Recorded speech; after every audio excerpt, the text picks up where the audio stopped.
Lei nº 13.105, de 16 de março de 2015. Código de Processo Civil.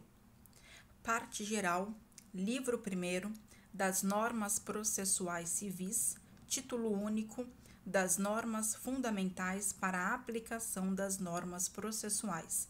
Capítulo 1º, das normas fundamentais do processo civil.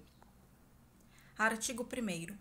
O processo civil será ordenado, disciplinado e interpretado conforme os valores e as normas fundamentais estabelecidos na Constituição da República Federativa do Brasil, observando-se as disposições deste Código. Artigo 2º. O processo começa por iniciativa da parte e se desenvolve por impulso oficial, salvo as exceções previstas em lei. Artigo 3º. Não se excluirá da apreciação jurisdicional ameaça ou lesão a direito. Parágrafo 1º. É permitida a arbitragem, na forma da lei. Parágrafo 2º. O Estado promoverá, sempre que possível, a solução consensual dos conflitos. Parágrafo 3º. A conciliação, a mediação e outros métodos de solução consensual de conflitos deverão ser estimulados por juízes, advogados, defensores públicos e membros do Ministério Público, inclusive no curso do processo judicial. Artigo 4º. As partes têm o direito de obter em prazo razoável a solução integral do mérito, incluída a atividade satisfativa. Artigo 5º. Aquele que de qualquer forma participa do processo deve comportar-se de acordo com a boa-fé. Artigo 6º. Todos os sujeitos do processo devem cooperar entre si para que se obtenha em tempo razoável decisão de mérito justa e efetiva. Artigo 7º. É assegurada às partes paridade de tratamento em relação ao exercício de direitos e faculdades processuais, aos meios de defesa, aos ônus, aos deveres e à aplicação de sanções processuais, competindo ao juiz zelar pelo efetivo contraditório. Artigo 8º.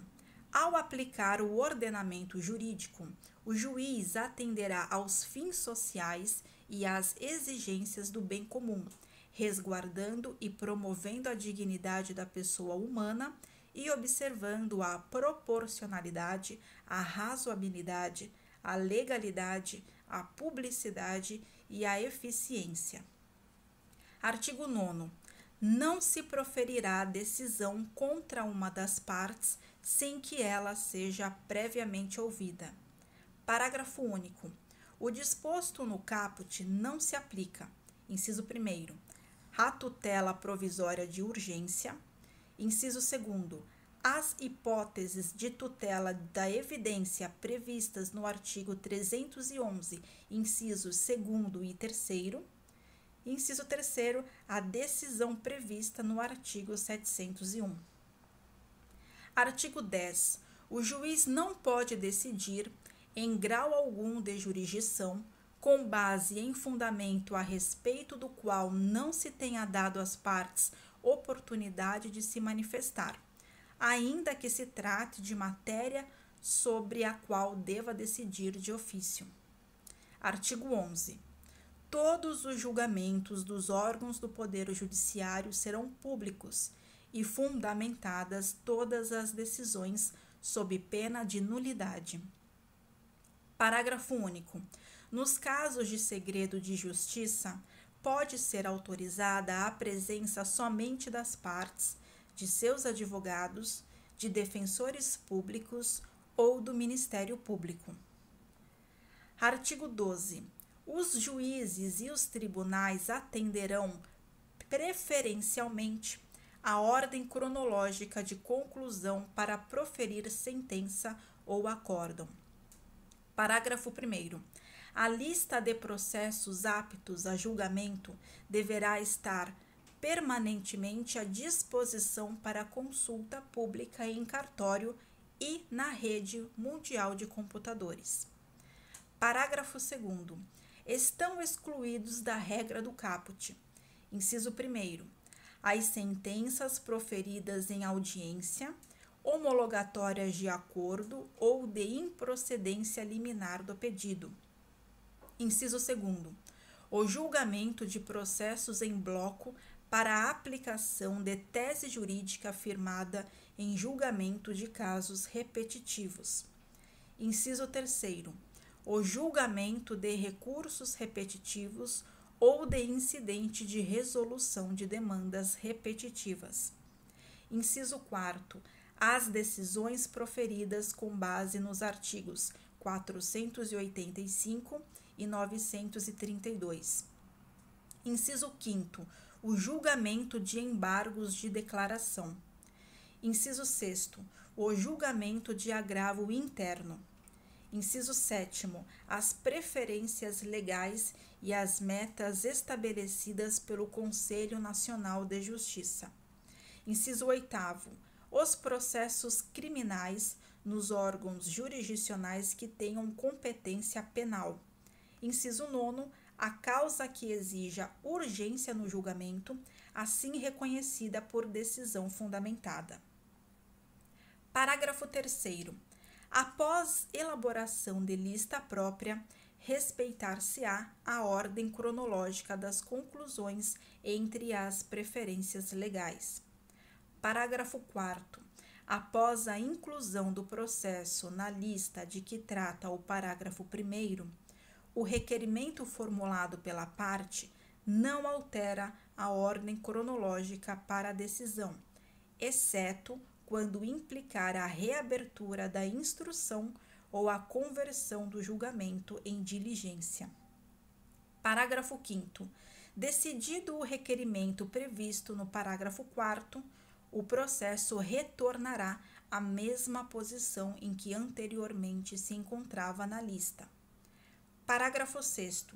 Ocupará o primeiro lugar na lista prevista no parágrafo 1º ou, conforme o caso, no parágrafo 3º, o processo que, inciso 1º, tiver sua sentença ou acórdão anulado, salvo quando houver necessidade de realização de diligência ou de complementação da instrução. Inciso 2º, se enquadrar na hipótese do artigo 1040, inciso 2º. Capítulo 2º, da aplicação das normas processuais. Artigo 13. A jurisdição civil será regida pelas normas processuais brasileiras, ressalvadas as disposições específicas previstas em tratados, convenções ou acordos internacionais de que o Brasil seja parte. Artigo 14. A norma processual não retroagirá e será aplicável imediatamente aos processos em curso, respeitados os atos processuais praticados e as situações jurídicas consolidadas sob a vigência da norma revogada. Artigo 15. Na ausência de normas que regulem processos eleitorais, trabalhistas ou administrativos, as disposições deste Código lhes serão aplicadas supletiva e subsidiariamente. Livro 2º da Função Jurisdicional, título 1º da Jurisdição e da Ação. Artigo 16. A jurisdição civil é exercida pelos juízes e pelos tribunais em todo o território nacional, conforme as disposições deste Código. Artigo 17.